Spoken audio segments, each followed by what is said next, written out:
প্রিয় দর্শক, একবার ভাবুন তো, যে ভারত এতদিন বাংলাদেশ নিয়ে মার্কিন যুক্তরাষ্ট্রের কানে ফিস ফিস করে কান পরা দিত, আজ সেই ভারতকেই নীতিগতভাবে বোল্ড আউট করে দিয়েছে যুক্তরাষ্ট্র।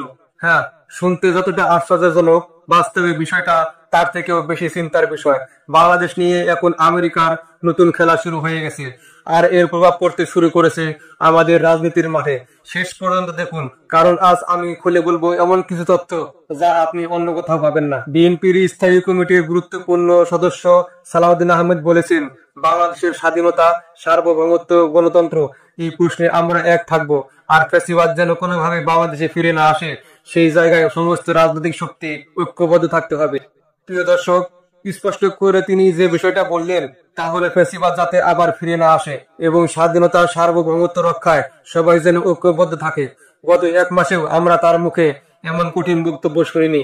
তাহলে প্রশ্ন হচ্ছে, বিএনপির নীতিতে কি কোনো পরিবর্তন এসেছে, নাকি ডিপ স্টেটে কোনো নতুন চালাকি শুরু হয়েছে? সম্প্রতি মার্কিন যুক্তরাষ্ট্রের বাংলাদেশ বিভাগ নতুন কিছু নীতি গ্রহণ করেছে, যার প্রভাব এখন স্পষ্ট বাংলাদেশের রাজনীতিতে। কদিন আগেও আমরা দেখেছি, আওয়ামী এবং ভারতীয় বয়ানের মধ্য দিয়ে মুক্তিযুদ্ধ ইস্যুতে বাংলাদেশকে আবার বিভক্ত করার চেষ্টা চলছে। একদিকে মুক্তিযুদ্ধ, আর একদিকে মৌলবাদ ইস্যু, এই দুই অস্ত্র দিয়ে তারা বাংলাদেশকে চেপে ধরতে চেয়েছিল। কিন্তু হঠাৎ করেই গত 15 দিনে পুরো বয়ানটা বদলে গেছে। এর পেছনে রয়েছে গভীর ভূ রাজনৈতিক কারণ। বাংলাদেশ এখন ভূ রাজনৈতিক ভাবে অত্যন্ত গুরুত্বপূর্ণ। শুধু যুক্তরাষ্ট্র নয়, চীন, ভারত, পাকিস্তান সবার কাছে এটি একটি কৌশলগত কেন্দ্রবিন্দু। তবে বড় প্রশ্ন, কেন যুক্তরাষ্ট্র এখন ভারতের চোখ দিয়ে বাংলাদেশকে দেখতে চায় না? এর দুটো প্রধান কারণ আছে। প্রথমত, গত 16 বছর বাংলাদেশে পশ্চিমা বিশ্বের গ্রহণযোগ্য কোনো নেতৃত্ব ছিল না, কিন্তু এখন আছে ডক্টর মোহাম্মদ ইউনূসের নেতৃত্বে একটি পরিবর্তিত পরিস্থিতি। তাই মার্কিন যুক্তরাষ্ট্র এখন বাংলাদেশের বাস্তবতা নিজ চোখে দেখতে চায়, ভারতের চশমা করে নয়। দ্বিতীয়ত, মার্কিন যুক্তরাষ্ট্র ও ভারতের বর্তমান সম্পর্ক একেবারে ঠান্ডা, বরং শীতল থেকেও শীতলতর অবস্থা। ইতিহাসে নরেন্দ্র মোদী ও ডোনাল্ড ট্রাম্পের সম্পর্ক এতটা খারাপ ছিল না আর কখনো। এই শীতল সম্পর্কও যুক্তরাষ্ট্রকে বাংলাদেশ নীতিতে নতুন করে ভাবতে বাধ্য করেছে। যুক্তরাষ্ট্রের ডিপ স্টেট এখন 5টি বিষয়ের উপর কাজ করছে।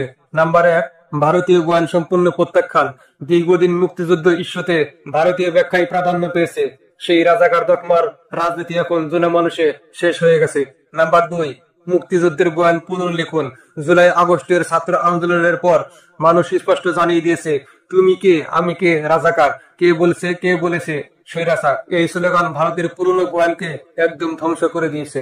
নাম্বার 3, ফ্যাসিবাদ প্রতিরোধে ঐক্যবদ্ধ রাজনীতি।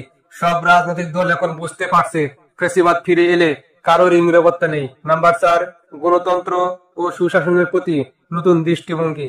এখন অগ্রাধিকার দিচ্ছে অংশগ্রহণমূলক নির্বাচনকে।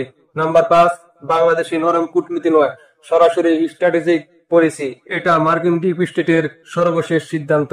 এখন বাংলাদেশের রাজনৈতিক অঙ্গনে একটা স্পষ্ট পরিবর্তন দেখা যাচ্ছে। বিএনপি, জামাত, এনসিপি, ইসলামী আন্দোলন সবাই ধীরে ধীরে নির্বাচনের পথে এগোচ্ছে। আগামী 13 নভেম্বর আন্তর্জাতিক অপরাধ ট্রাইব্যুনালে গণহত্যার প্রথম রায়ের ঘোষণা আসছে। এই রায়কে ঘিরেও তৎপরতা চলছে, কিন্তু তার মধ্যেও রাজনৈতিক দলগুলো নির্বাচনের দিকে যাচ্ছে। রাজনীতিতে এখন একটা সহিংস পরিবেশ তৈরি হচ্ছে। বিএনপি, জামাতের নেতারা আগের মতো মুখ ফিরিয়ে নিচ্ছেন না।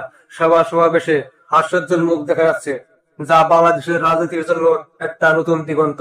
সুতরাং প্রিয় দর্শক, বাংলাদেশ ইস্যুতে যুক্তরাষ্ট্রের এই নতুন অবস্থান একদিকে ভারতের আধিপত্য ভেঙে দিয়েছে, অন্যদিকে বাংলাদেশের রাজনীতিকে নিয়ে যাচ্ছে এক নতুন ভারসাম্যের পথে। সবকিছু ঠিকভাবে এগোলে আগামী নির্বাচন হতে পারে সত্যিকারের গণতান্ত্রিক মোড়। সবাই ভালো থাকবেন। আসসালামু আলাইকুম।